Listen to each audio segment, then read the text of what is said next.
Wild Viewer, and welcome back to day 2 of 25 Wild Christmas Review Days.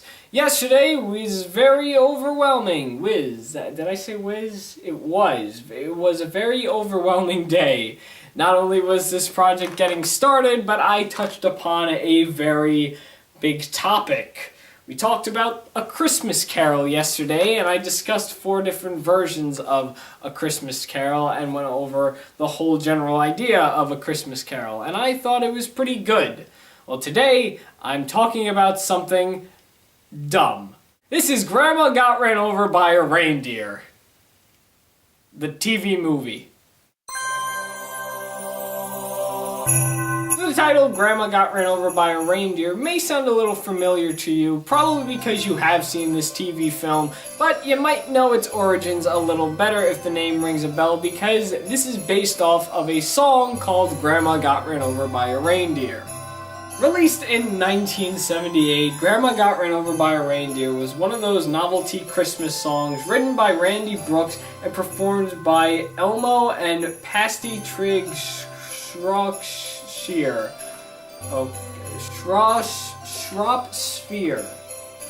Elmo and Patsy Shropshire. The song, Grandma Got Ran Over by a Reindeer, is pretty self-explanatory. It tells the tale of a grandmother at a Christmas Eve party getting drunk on eggnog and accidentally stumbles outside during a snowstorm and gets hit by one of Santa's reindeer. The song, while very catchy and funny, can also come off as a bit annoying to some people. There are people that love this song but also don't love it. I think it's okay. It's one of those songs that if I hear once a year, I'll be fine with. I mean, if I hear it multiple times during the Christmas season, I'm not going to be that bothered by it, but to hear it all the time, along with a bunch of different other Christmas songs, it can kind of drive you insane. But somebody in Hollywood or someone in the movie industry thought it would be really interesting to turn this song into a 50-minute TV movie and air it on television for children. Released on Halloween Day in the year 2000, yeah, that's a good mixture, and distributed as a home video, Grandma Got Ran Over by a Reindeer tells the exact same story that the song tells, except a little bit differently, seeing that this is now aimed at a children's audience. It focuses on a young boy named Jake Spankenheimer trying to convince everybody in his town and family that his grandma, who runs a small little shop, has been run over by one of Santa's reindeers on Christmas Eve.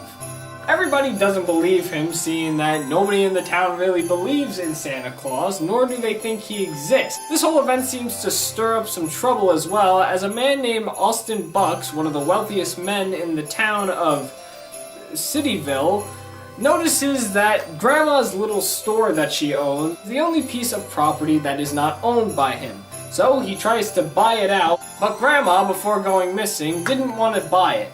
Now with her out of the picture, one of the family members, Cousin Mel, teams up with Austin Bucks and tries to sell the store away so this way she can get a lot of money. And now, Jake is on a mission to prove to everyone that Grandma was hit by one of Santa's reindeer and has to get her back and fix her memory to get everything back to normal just in time for Christmas.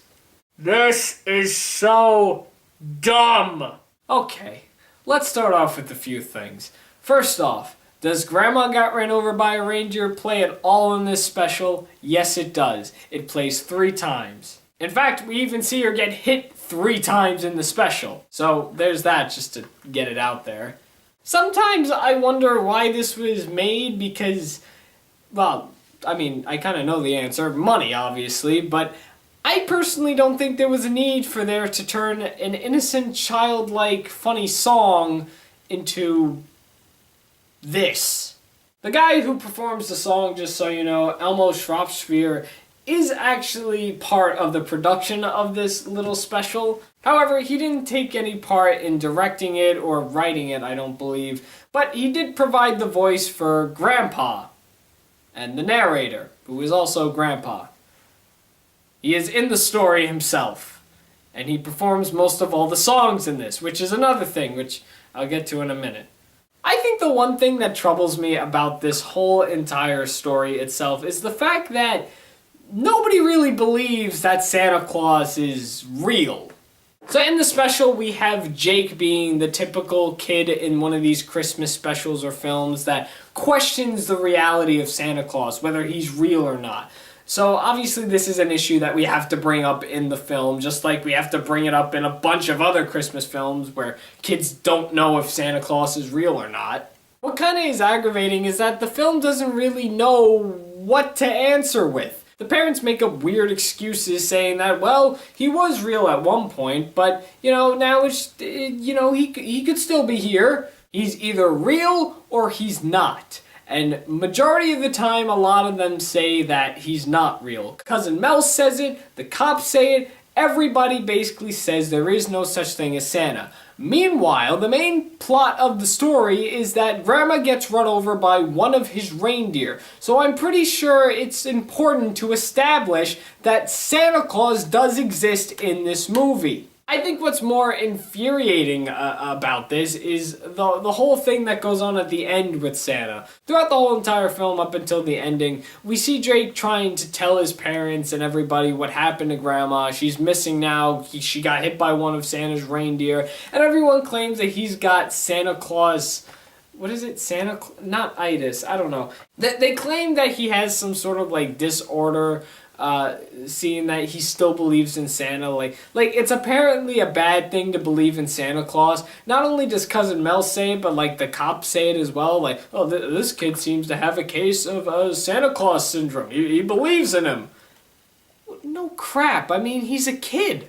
It's Christmas. That's what you do. We go through all that bull crap, and then we finally get a scene with Santa Claus, who for some reason sounds like he has bronchitis in this film. Which is another thing. In this little film, Santa brings Grandma back to the North Pole, who now has a case of amnesia, and he only brought her back there because he didn't know where else to bring her. He could have brought her to a hospital, he could have brought her back inside of her own house, because that's where the incident happened, but he just brings her back to the North Pole. And what makes the whole thing weird is that he doesn't even know who this woman is. I'm pretty sure when you deal with a character like Santa and you make rules like that, you should probably stick to them. Because saying that Santa doesn't know who this person is, well, that just kind of throws out the whole mythology of him knowing who everybody on Earth is. Of course, he ends up figuring out who she is and returns her back home, and Jake gets his grandma back, who of course has amnesia at this point. But then when everyone discovers that Santa Claus is real, what do you think exactly happens? If you said everyone's in shock, you'd be incorrect. No, instead Santa's brought to trial and sued for not just running over Grandma, but also kidnapping her for a whole entire year. What?! We go the whole film with the parents and Cousin Mel and all these big figures in the film, even the cops. The cops say this kid is insane for believing in Santa Claus, and when Santa finally shows up in the film to prove that Jake was right, nobody goes up to Jake and says, wow, this kid was right, there is a Santa Claus. No, they just put his ass in court. You think maybe you should show some surprised emotion? I mean, that's clearly the right kind of feelings you should put in that type of scene. You shouldn't just say, well, he's real, time to sue him because he's done all these bad things. It just doesn't make sense. It just doesn't make any sense. I have a very hard time following this story because of this whole entire situation that goes on. Of course, there are some other things wrong with this film that are just unnecessary at all. I brought up the fact that there are songs in this film. There are a few musical numbers. Grandma Got Ran Over by a Reindeer is not the only song in the film. There are at least 3 more other songs, all performed by Elmo himself. But they're really weird and kind of just out of place. Like, before the whole incident happens, there's a song about fruitcake for some reason. A little bit into the film, there's a song that the grandpa performs just about, signing away Grandma's store. It kind of comes out of nowhere as well. The transition between the conversation that's happening and then the transition into the song, it's done absolutely poorly because he's just mentioning the word sing and it just comes out of nowhere. And then later on in the film, we get this weird Jamaican song that Cousin Mel performs. okay. The writing wasn't that bad, but it did kind of have its moments where it was just poorly done. Like when the grandma song actually plays at the big moment where she actually does get hit by a reindeer. The whole scene, like, they kind of just say what's being sung already. So the song would be playing and the characters would kind of repeat the lyrics in the form of just like an ordinary conversation that was going on. There's also this one scene where Jake goes over to one of Austin's offices and tries to like stop the contract signing for like him to buy grandma's store.